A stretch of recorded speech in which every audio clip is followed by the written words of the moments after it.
छठा दिन आया। राजा भोज के कदमों में झिझक थी, पर मन में सिंहासन पाने की जिद प्रबल थी। जैसे ही उन्होंने छठा कदम आगे बढ़ाया, छठी पुतली रवि भामा भयानक हंसी के साथ सजीव हो उठी। महल में उसकी गूंजती आवाज फैल गई। वो बोली, ठहर जाओ राजन। फिर पुतली बोली, राजन, यदि तुम मृत्यु को खिलौना नहीं समझते तो सिंहासन का स्वप्न त्याग दो। क्या तुम किसी अनजान के आंसू पहुंचने के लिए उबलते तेल में कूद सकते हो?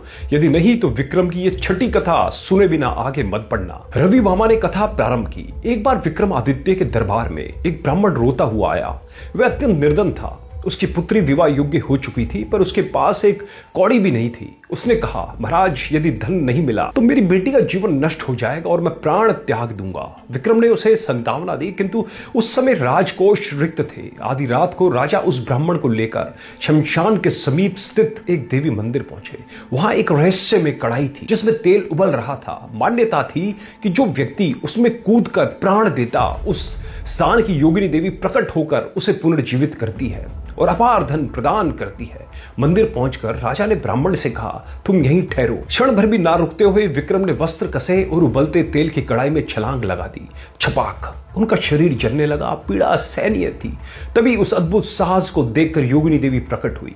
उन्होंने अपनी शक्ति से राजा को जीवित किया। उनका शरीर पहले से भी अधिक तेजस्वी हो गया। देवी बोली, विक्रम, लोग यहाँ लोभ से आते हैं पर भय से भाग जाते हैं। तूने बिना संकोच प्राण दे दिए। मांग क्या चाहता है? विक्रम ने हाथ जोड़कर कहा, मां, मुझे अपने लिए कुछ नहीं चाहिए, बस इतना धन दे दीजिए कि बाहर खड़े उस ब्राह्मण का दुख सदा के लिए मिट जाए। देवी प्रसन्न हुई और राजा को अपार धन प्रदान किया। पुतली ने तीखे स्वर में आगे कहा, कथा यही समाप्त नहीं होती भोज। ब्राह्मण को धन देकर विदा करने के बाद विक्रम पुनः मंदिर लौटे और देवी से बोले, मां, मुझे ये कढ़ाई दे दीजिए। और उन्होंने उस कढ़ाई को नष्ट कर दिया ताकि भविष्य में कोई लोभवश अपनी जान जोखिम में ना डाले। रवि भामा ने ललकारते हुए भोज से पूछा, अब बताओ भोज, क्या तुम किसी पराये के दुख को अपना समझकर उबलते तेल में कूद सकते हो? क्या तुम प्राणों की बाजी लगाकर मिलने वाला सारा फल किसी और को दान कर सकते हो? यदि तुम्हारे भीतर इतना साहस और इतना त्याग नहीं तो इस सिंहासन को स्पर्श मत करना। इतना कहकर छठी पुतली आकाश में विलीन हो गई। राजा भोज पसीने से भीग गए।